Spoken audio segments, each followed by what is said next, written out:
there's actually this concept that we don't really talk about that much in economics. It's actually really important, called capacity utilization.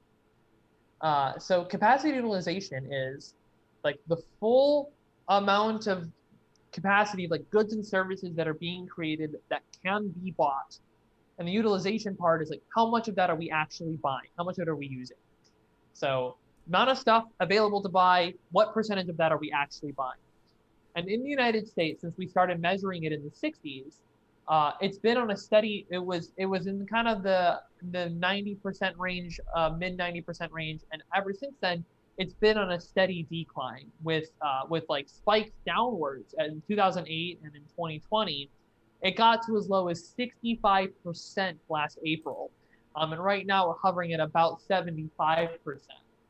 And what this means, capacity utilization, it depends on why it's low.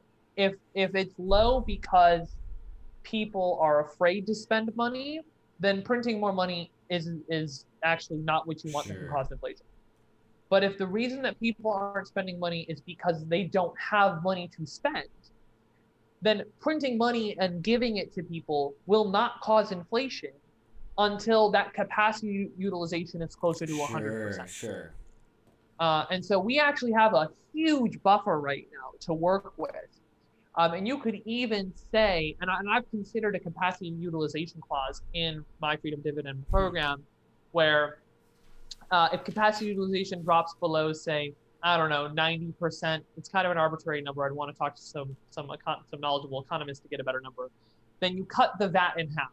So you cut it from 20% down to 10%.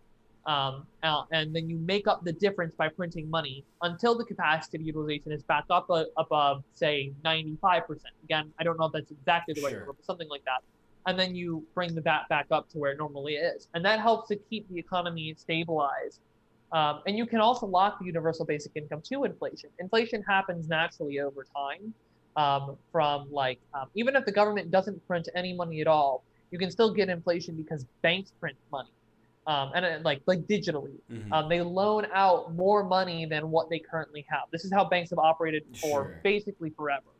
And so that alone is going to cause inflation in your economy.